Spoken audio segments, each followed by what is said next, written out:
Yesterday I purchased 3 packages of chicken carcasses. One of them had 6 large ones. The other 2 packages had 8 smaller ones. So that's quite a few carcasses in those packages.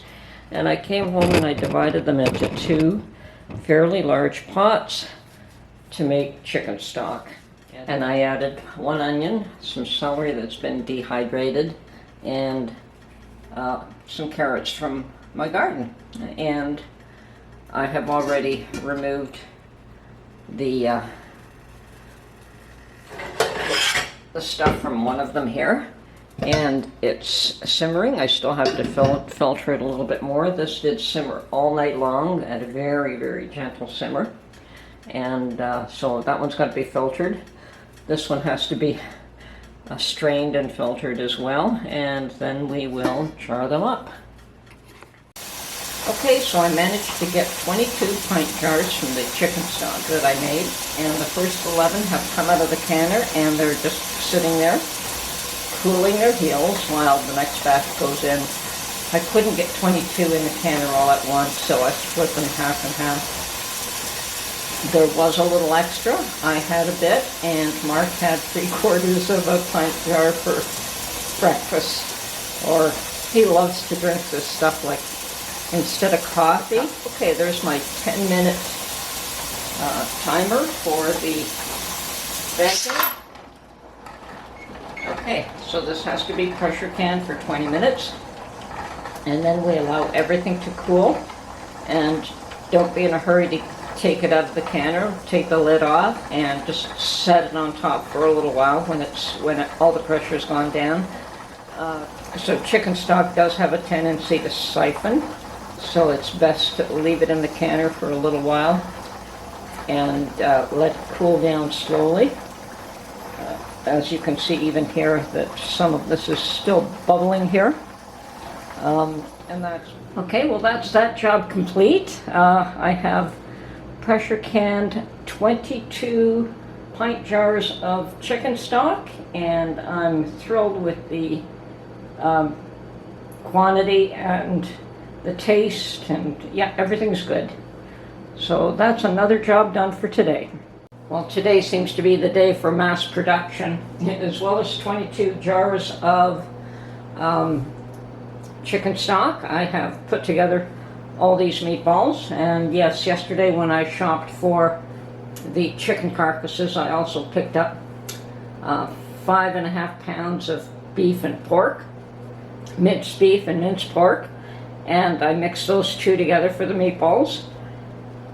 And other than that, what I add is onions, some eggs, some salt, some parsley, breadcrumbs, and Parmesan cheese, freshly grated. And then I just form these into balls. I'm going to freeze them like this, and when they're frozen, when they're frozen solid, I will take them out and vacuum seal them so that they retain their shape. And I could do them in individual portion servings or one larger bag, and then just take out what I need and reseal the bag. Okay, that's my work for today. I think I'm going to relax for a bit now. Okay, so this is my frozen, vacuum sealed meatball stash. I've got 3 packages, and I've frozen them this way so that I could stack them one on top of the other. And I will open a package, take out what I need for the evening, depending on how many people I'm feeding, and reseal the package with the balance that's left. And I'm sure that some of these packages are good for a couple of meals, 2 to 3 meals if it's just Mark and I. Okay, maybe even more than that. All right. Okay, so that is some of my seed collection from my garden so far. The first row is all beans, and here I have dill and oregano and cucumbers and radish seeds, marigold flowers, my grape tomato seeds, and basil. So far that is what I've decided to save from the garden, and I'll probably get some Roma tomato seeds as well. So that's what I've got so far. And other than seeds, I will also be taking cuttings from some things. Okay, so I've taken some cuttings of some of this tricolor sage. I have no idea if the plant will survive the winter here. I've left the original plant and just taken small cuttings, and hopefully some of these will take and I can grow them indoors over the winter. And with any luck, the original ones will survive as well. And I'll probably do the same thing with my rosemary plants. And I did try to save my peas, but for some strange reason, something's been eating them. I was leaving about 7 or 8 really nice pods to dry completely, and by the time I got to them, they were gone.